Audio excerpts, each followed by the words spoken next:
যেটা আমার করা উচিত ছিল, যেটা তোমার করা উচিত ছিল, সেটা গীতা করে দেখিয়েছে। আর সেই জন্য গীতাকে অ্যাপ্রিশিয়েট করা দরকার। মা, তুমি এখানে বসো, আমাদের সবার সঙ্গে বসে তুমি খাবে। বসো। ইম্পসিবল, উনি এখানে খাবেন না।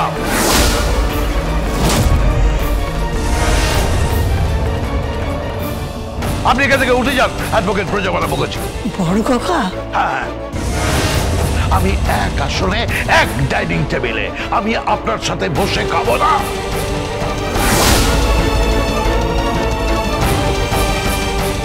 আপনি কিন্তু ভুল করছেন, অন্যায় করছেন আপনি আপনার মায়ের সঙ্গে।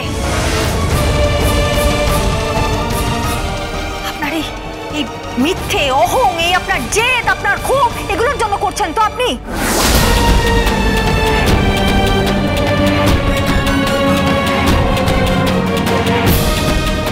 আপনি কিন্তু মোটেও এরকম নন।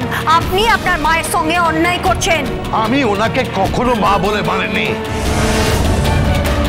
আর মানবো না। আচ্ছা থাক না, ওনার বিপি তো এমনিই হাই, তুমি ওনাকে কেন ইরিটেট করছো? আর মা, আপনি ভিতরে যান। আপনি খাবেন তো ওই সবজি আর ভাত, সেটা তো আপনি আপনার ঘরে গিয়েও খেতে পারেন।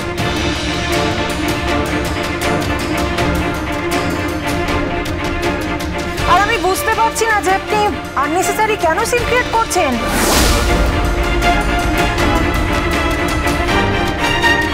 যান না, আপনার ঘরে যান না আপনি। মেজ বৌদি, মায়ের সঙ্গে ঠিকভাবে কথা বলো।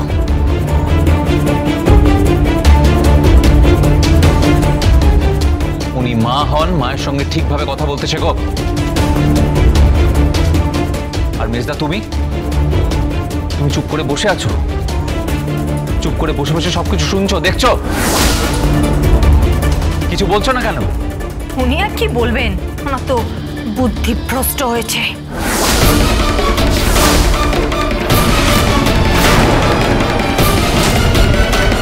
গীতা, তুমি ঠিক করে কথা বলো। গীতা, গুরুজনদের সাথে এভাবে কথা বলতে নেই। তাই নাকি? আমি তো এই বাড়িতে এসে শিখলাম যে গুরুজনদের সাথে কিভাবে কথা বলতে হয়। তা না হলে আর অগ্নিজিৎ মুখার্জি ওনার মায়ের সঙ্গে এরকম ব্যবহার করেন নাকি? একটা কথা আমি বলে দিচ্ছি, আজকে এখানে কেউ খাক আর না খাক, এই পরিবারের সবথেকে বয়োজ্যেষ্ঠা মহিলা অ্যাডভোকেট ব্রজবালা মুখার্জি এখানেই খাবেন, আর এটাই আমার সিদ্ধান্ত। তাহলে আমি খাবো না। আপনার এই ঔদ্ধত্য কিন্তু একদিন আপনাকে ডোবাবে, আর এই বৃদ্ধা ভদ্র মহিলার কাছে হাত জোড় করে আপনাকে ক্ষমা চাইতে হবে, তার কাছে আপনাকে মাথা নিচুও করতে হবে। আমি আপনাকে বলে রাখলাম। জীবনেও না। গীতা এলএলবি মহাসপ্তাহ 12 থেকে 18 আগস্ট প্রতিদিন সন্ধ্যা 9:30টায় স্টার জলসায়।